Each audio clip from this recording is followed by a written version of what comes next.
किसान टीवी सबसे पहले सबसे तेज। देखिए, ये यहाँ बरेली में मैंने जब आपसे बात करी गांव आकर के, तो ये पता चला कि ये अकेला एक ऐसा घटना नहीं है। पिछले 2 साल में लगभग 20 जगह बाबा साहब की प्रतिमाओं के ऊपर, मंदिरों के ऊपर हमले हो चुके हैं। तो ये बताता है कि इस तरह की मानसिकता हमारे समाज में आजकल जा रही है। बाबा साहब जो हमारे संविधान निर्माता है, हमारे जो है विशेषकर जो वंचित वर्ग है, दलित समाज है, पिछड़ा वर्ग है, जो महिलाएं हैं, किसान हैं, मजदूर हैं, इनके लिए बाबा साहब ने कितना किया, तो ये कहीं ना कहीं जो है एक दिखाता है। और कहीं ना कहीं सरकार का भी संरक्षण मिल रहा है इन लोगों को, क्योंकि जो डर मन में होना चाहिए था कि हम ये करेंगे तो हमारे ऊपर कार्रवाई हो जाएगी, वो डर कहीं ना कहीं इन असामाजिक तत्व जो है इनके मन से जो डर समाप्त हो गया है। यहाँ पे पुलिस ने कार्रवाई अच्छी करी, उसकी भी मैं तारीफ कर रहा हूँ कि तुरंत जो है 19 लोगों के खिलाफ कार्रवाई हुई, लोगों को जेल भी भेजा गया है। लेकिन कहीं ना कहीं ये सरकार की कमी है। जो ये असामाजिक तत्व हैं, जो ये इस तरह के गुंडे लोग हैं, इनको कहीं ना कहीं पता है कि अगर ये कहीं भाजपा का झंडा उठा खड़े हो जाएंगे तो उनके खिलाफ कोई कार्रवाई नहीं होगी।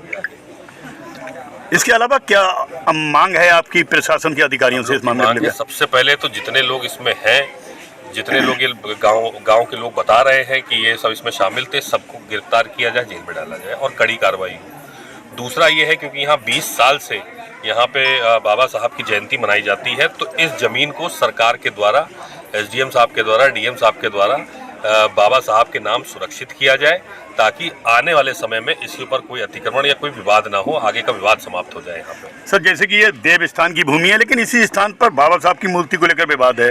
वहीं इसी जमीन पर अवैध कब्जे लोगों ने कर रखे हैं, बहुत सारे मकानी बिल्डिंगें देख रहे हैं इसी घाटा संख्या में। इसको लेकर क्या कहना चाहिए? देखिए, अगर देवस्थान है तो देवस्थान की भी इज्जत होनी चाहिए, उसका सम्मान होना चाहिए और उसको भी आपको संरक्षण देना चाहिए। लेकिन बाबा साहब की जहाँ यहाँ जयंती अगर मनाई जा रही है 20 साल से, तो क्या वहाँ पे भी तो इंतज़ाम करना चाहिए प्रशासन को।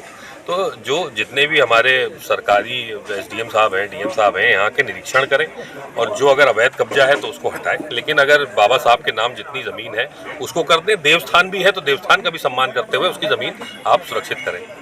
सर, ये थोड़ा सवाल इस पर, लेकिन एक पर्सनल आपके कांग्रेस पर आते हैं, चूंकि कांग्रेस के आप सांसद हैं।